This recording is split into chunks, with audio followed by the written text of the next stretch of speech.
Do you remember the moment you realized that the world had changed? Let me tell you a quick little story that has nothing and everything to do with the future of our world and how you fit into it. In 1917, the United States faced a huge problem. They were working hard to compete in the industrialized economy, and there was a shortage. Not a shortage of oil or coal or other natural resources, a shortage of people, specifically obedient factory workers. The solution to this economic dilemma? It was an experiment of sorts. It hadn't been done before, until someone thought of it. Mandatory public school. Unfortunately, the initial purpose of the United States public school system was not to inspire children or generate scholars. And it wasn't created for dreamers, people who color outside the lines, break the rules, and challenge the status quo. The public school system of the early 1900s was invented to create a nation full of adults who would obediently do their jobs in the factory assembly lines. Teaching kids to sit in straight rows and scheduling the entire day with the ringing of bells wasn't by chance. Punishing those who didn't conform was purposeful. These were the skills they would need to join the labor force. Intentional or not, this early method of turning dreamers into workers was an investment in the nation's economic future. And it worked. This then led to several generations of productive, fully employed workers. But it isn't working anymore. Why? Our economy has changed. We don't live in an industrialized economy anymore. We live in a connected economy.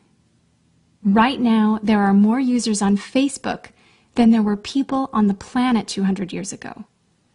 Technology has made it possible for us to connect with people, ideas, and information from anywhere in the world instantaneously. And as a result, our economies have expanded from localized towns and communities to the entire world.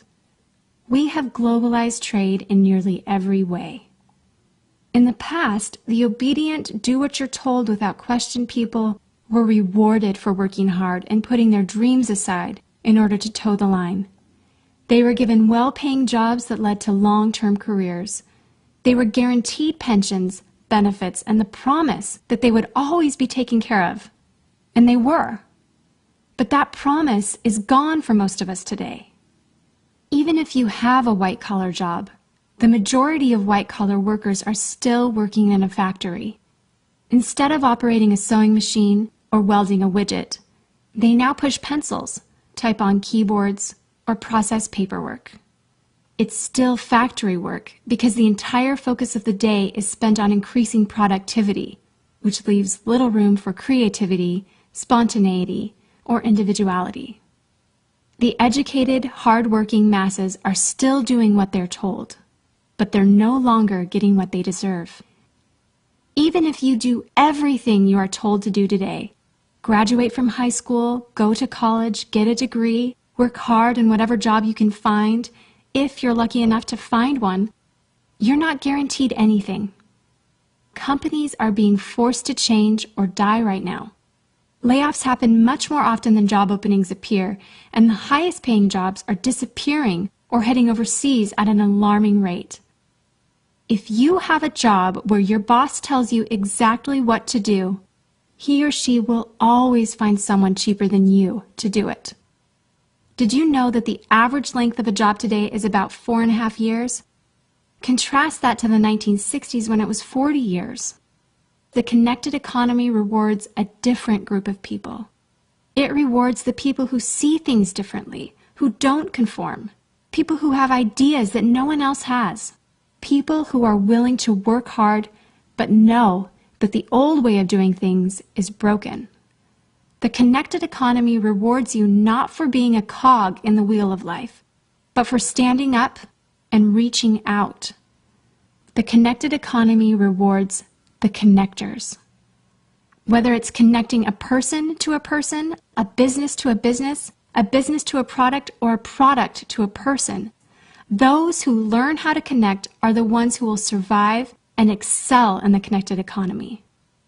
That is how the world has changed. It's not about to change. It already has. Things are different now, and they're not going back to the way they used to be. Look at Facebook. What's their product? It's you. Your network, your information, your ideas, they all have value. Does Facebook pay you for the money they make selling your information to advertisers? No.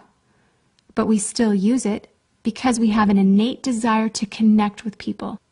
In fact, neuroscientists have found that we are actually hardwired to connect with each other. Some people know how to leverage this innate ability in today's economy, but most don't.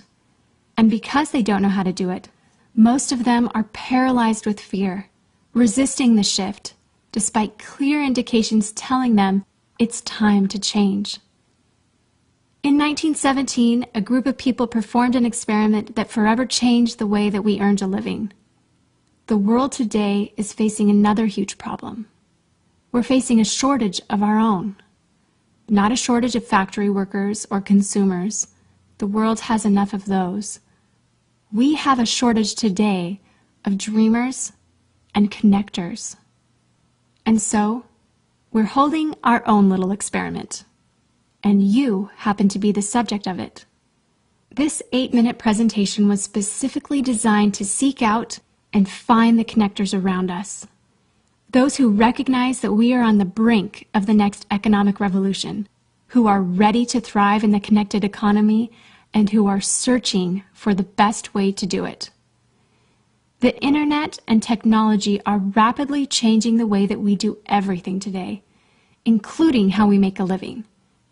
It's not too late to embrace the change and find a way to make yourself relevant and profitable in our brave new world.